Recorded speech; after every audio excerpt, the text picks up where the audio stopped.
नमस्कार, मैं पवन कुमार। आप देख रहे हो जन क्रांति जिंद। मेरे साथ अखिल भारतीय किसान सभा के राज्य अध्यक्ष कॉमरेड फूल सिंह शौकंद है। उनसे हम बात करेंगे। 5 सितंबर को मुजफ्फरनगर में एक रैली का आयोजन किया जा रहा है। यह रैली ऐतिहासिक रैली होने जा रही है, इसके बारे में हम बात करेंगे। नमस्कार जी। नमस्कार जी, नमस्कार। ये जो 5 सितंबर को मुजफ्फरनगर में रैली होने जा रही है, उसकी क्या कुछ मांग मुद्दे हैं?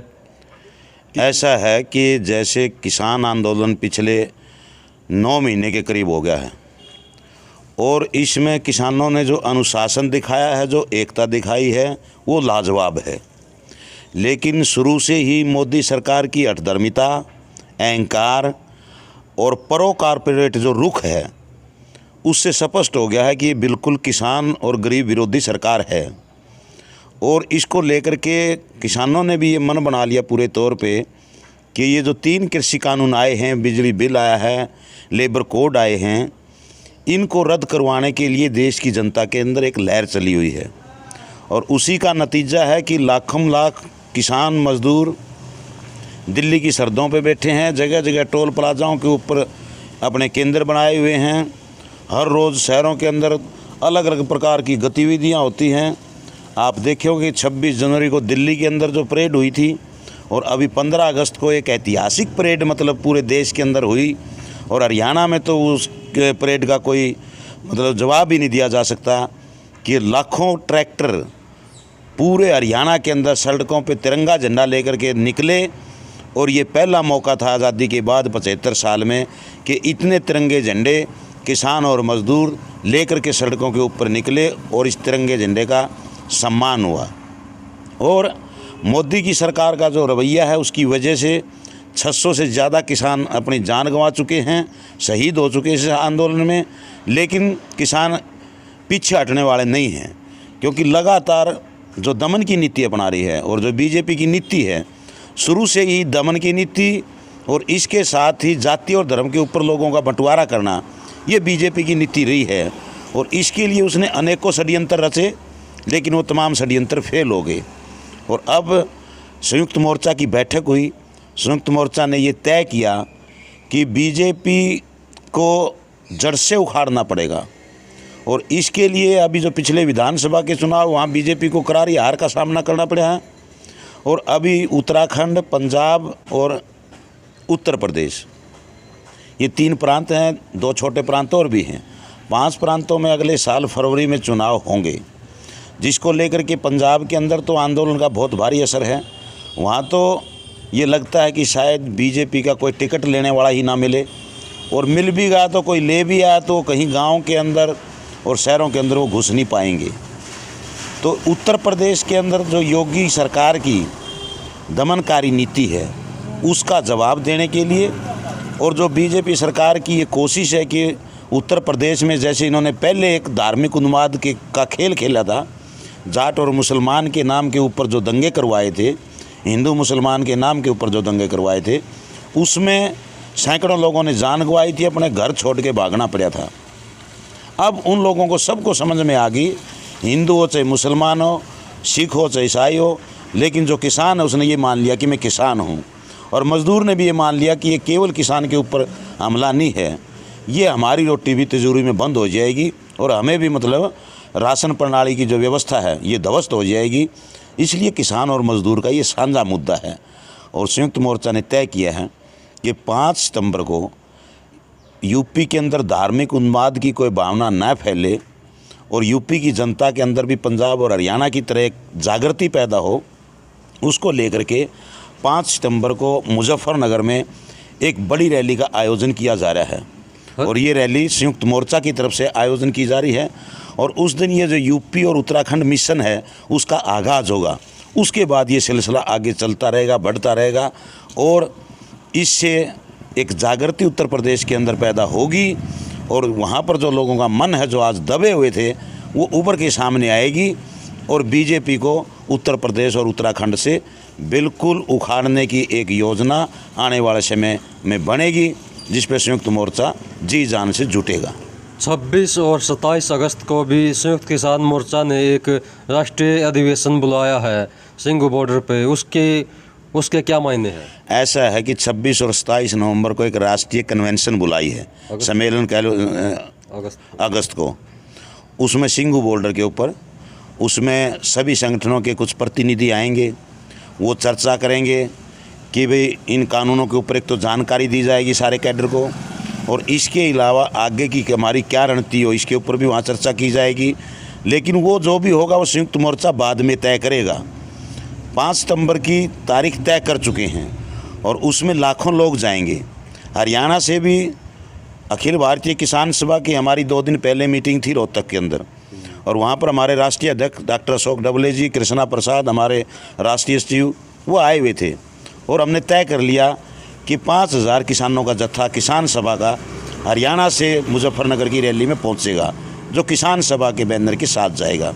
इसके अलावा हमने हरियाणा के तमाम संगठनों से, सभी यूनियनों से अपील की है, सभी टोल प्लाजाओं के ऊपर अपील की है कि आप अपने अपने स्तर के ऊपर ज़्यादा से ज़्यादा संख्या में मुजफ्फरनगर पहुँचें।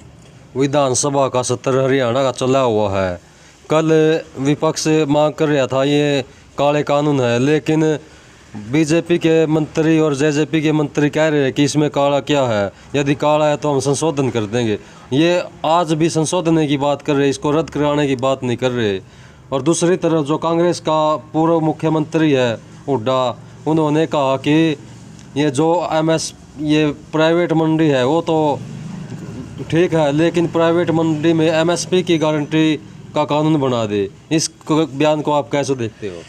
ऐसा है कि बीजेपी और जेजेपी के तो रटे रटाए बयान हैं, इनको खुद को ही नहीं मालूम।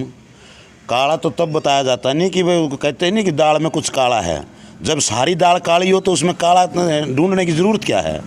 जब किसान चाहते नहीं हमें ये कानून नहीं चाहिए, हमें भूख नहीं लग रही, ज़बरदस्ती हमारे मुंह में रोटी क्यों ठोकी जा रही है? ये तो बिल्कुल बेहुद्दी बात है। ये कॉरपोरेट घरानों की नीति के तहत ये कानून लेके आए हैं। ये काले कानून 3 कहते हैं, कानून एक ही है, और ये तीनों इसकी शाखाएं हैं। इसका असली मकसद है कि पूरे तौर पे खाद, बीज, दवाई बोने से लेकर के ज़मीन तक और ख़रीद प्रणाली तक और आगे राशन वितरण तक तमाम तरह की बातों के ऊपर इन कॉरपोरेट का कब्ज़ा हो, ताकि वो अपनी मनमर्जी से किसी भी फसल को, किसी भी चीज़ को, खाद्यान्न को ख़रीदें और मनमर्जी से वो बेचें। जहाँ तक बात है कांग्रेस सरकार की, हुड्डा जी क्या कहते हैं ये अपना उनका व्यक्तिगत विचार होगा। एमएसपी तो अभी भी है, कुछ फसलों को लेकर है, सभी के लिए नहीं है। लेकिन एमएसपी के अंदर पूरे देश के अंदर खरीद तो केवल 6% की जाती है। एमएसपी का कानून बने। एमएसपी एक तो डॉक्टर स्वामीनाथन आयोग की रिपोर्ट के मुताबिक, जिसको C2 फार्मूला कहते हैं। C2 फार्मूले का मतलब क्या है कि किसान का ज़मीन के ठेके से लेकर के खाद, बीज, दवाई, तमाम तरह का खर्चा, उसकी मेहनत और मंडी तक ले जाने का तमाम खर्चा जोड़ करके किसी भी फसल का एक न्यूनतम समर्थन मूल्य निकाला जाए और उस पर 50% के मुनाफे की गारंटी दी जाए। उसके हिसाब से एमएसपी तय करो और एमएसपी के लिए कानून बनाओ कि खरीद की गारंटी हो। जहाँ तक प्राइवेट मंडियों की बात है, प्राइवेट मंडी आ जाएंगी तो ये हमारे सामने कितने उदाहरण हैं। प्राइवेट अस्पताल आ गए, सरकारी अस्पतालों की हालत क्या है। प्राइवेट बड़े बड़े स्कूल, यूनिवर्सिटी आ गई, तो आज सरकारी जो A ग्रेड की यूनिवर्सिटी थी हिंदुस्तान के अंदर, आज उनकी हालत क्या है। जहाँ खोज होती थी, जहाँ बहुत बढ़िया बढ़िया वैज्ञानिक अच्छे प्रकार की खोज करते थे तरह तरह की, चाहे वो खेती के क्षेत्र में हो, चाहे पशुपालन के क्षेत्र में हो, आज वहाँ कबूतर बोलते हैं, कोई रिसर्च का काम नहीं है। तो प्राइवेट जब आ जाएगी, ये हमारे टेलीफोन का हमारे सामने है। BSNL कितना बड़ा नेटवर्क था, आज BSNL की हालत क्या बना दी है। सभी को बंद करके जियो के ऊपर सारा का सारा लगा हुआ है। और जब ये तब तक है ये हालत हो जब तक कि पैरेलल खड़ी है, हमारी दूसरी संस्थाएं खड़ी हैं, सरकारी, अर्ध सरकारी, पब्लिक सेक्टर खड़ा है। जब पूरे तौर पे इनके हाथ में आ जाएगा तो फिर उसकी मर्जी होगी। और इस जियो का नतीजा देखना कुछ समय के बाद। आज ये जितने भी हमारे बच्चे, औरतें, सब तमाम तरह के लोग टेलीफोन ले रहे हैं, ये टेलीफोन नहीं चला पाएंगे, ये बंद हो जाएंगे क्योंकि इनका खर्चा नहीं पुगा पाएंगे। तो ये हमारे सामने है। पेट्रोल डीजल की कीमतों के ऊपर देख लो, सरकार ने अपना कंट्रोल ख़त्म कर दिया, तो कंपनियां रोज़ मनमाने रेट बढ़ा रही है। गैस सिलेंडर के रोज़ मनमाने रेट बढ़ा रही है। तो प्राइवेट का तो एक ही ध्येय होता है कि उसका मुनाफा ज़्यादा से ज़्यादा कैसे, उसको लोगों से उसका कोई लेना देना नहीं।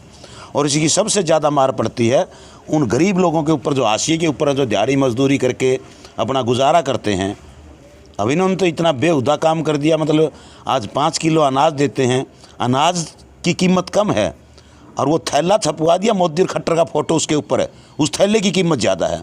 हमने गोहाना की वीडियो देखी, उसमें गेहूँ फफूंदी फुई लगी हुई है, बहुत ही खराब गेहूँ दिखाई जा रही है उसमें भी। ऐसा है कि ये सड़े हुए अनाज को ये थैले बांट करके थैलियों के माध्यम से अपने फ़ोटो की एडवर्टाइजमेंट कर रहे हैं, जो बहुत ही बेशर्मी का काम है और लोग इसका विरोध कर रहे हैं। अरे लोग जिसको ज़रूरत है, राशन प्रणाली हमारी सुदृढ़ होनी चाहिए, सबको जिसको ज़रूरत है वो खाने वाला खरीदेगा। कच्छ में कुछ किसानों पर FIR भी दर्ज कर दी है जोड़े जलाने की। ऐसा है कि FIR से कुछ नहीं होने जाना, FIR किसानों के ऊपर बहुत दर्ज हो रही है और बहुत दर्ज और होंगी। आंदोलनों में ये चलता रहता है, लेकिन किसान लगातार इसका विरोध करते रहें और करेंगे, और किसी भी प्रकार की दमन की मतलब जो नीति है सरकार की उसके आगे नहीं झुकेंगे। धन्यवाद। ये थे कॉमरेड फूल सिंह सेवकंद, अखिल भारतीय किसान सभा के राज्य अध्यक्ष। इन्होंने डिटेल में बताया कि जो 5 सितंबर की रैली है उसके क्या मायने हैं, किस तरह से उसमें संयुक्त किसान मोर्चा बढ़ चढ़ कर भाग लेगा और हरियाणा से भी हज़ारों की संख्या में उस रैली में हिस्सेदारी करेंगे।